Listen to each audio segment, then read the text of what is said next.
কলিয়াবৰ মহাবিদ্যালয় প্ৰেক্ষাগৃহত নিযুত মইনা আঁচনিৰ চেক প্ৰদান মন্ত্ৰী কেশৱ মহন্তৰ। আজি মুখ্যমন্ত্ৰীৰ নিযুত মইনা আঁচনিৰ শুভাৰম্ভণি।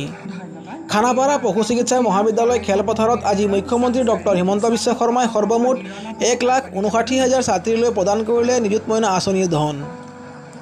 তাৰ সমান্তৰালকৈ কলিয়াবৰতো কলিয়াবৰ মহাবিদ্যালয় প্ৰেক্ষাগৃহত মন্ত্ৰী কেশৱ মহন্তই ছাত্ৰীসকলক প্ৰদান কৰিলে cheque.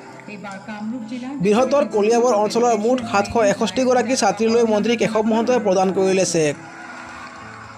News desk report, NE Express. আমাৰ সকলো ব্যৱস্থা কৰি দিলে, তাৰ পিছতো ক'ৰবাত 2-1 ৰৈ গ'ল। প্ৰিন্সিপালক সোধোতে তাৰপৰা ক'লে যে এগৰাকীৰ একাউণ্ট নম্বৰৰ কাৰণে ৰৈ গৈছে। ক'ৰবাত যিখিনি ৰৈ গৈছে, আমি বিদ্যালয়ৰ অধ্যক্ষসকলে সেইখিনি কথা অতি সোনকালে পূৰণ কৰি দিয়ক, যাতে তেওঁলোককো আমি অহা মাহৰ পৰা দি দিব পাৰোঁ। কলিয়াবৰ সমজিলা আয়ুক্তৰ কাৰ্যালয় আৰু কলিয়াবৰ মহাবিদ্যালয়ৰ ব্যৱস্থাপনাত কলিয়াবৰ বিধানসভা সমষ্টিৰ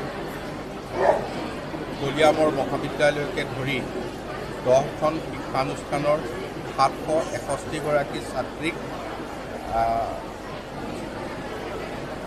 মানে যি নিযুত মইনা আঁচনি, এই নিযুত মইনা আঁচনিৰ প্ৰথম কিস্তিৰ ধনৰ চেক বিতৰণ কৰা হৈছে।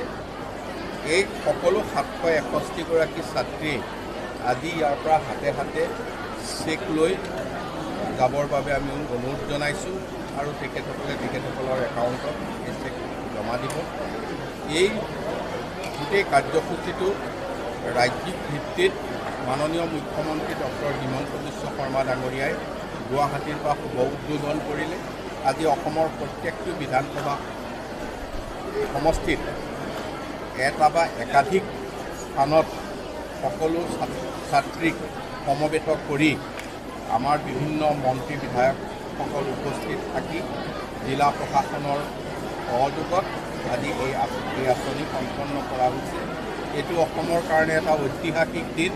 এনেধৰণৰ কোনো বৃহৎ আঁচনিৰে মানে ছাত্ৰীসকলক উপকৃত কৰিবলৈ বিচৰা হোৱা নাছিল আগতে, এইখনেই প্ৰথম আছিল।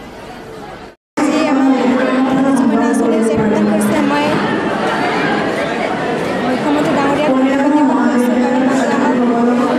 দিছোঁ, কাৰণ আমাক সহায় কৰিছে। আমি আগবাঢ়ি পঢ়িব পাৰিম, তাতে আমাক চকৰণ কৰিছে, ধন্যবাদ জনাইছোঁ। ফাৰ্ষ্ট ইয়াৰ ভাল লাগিছে।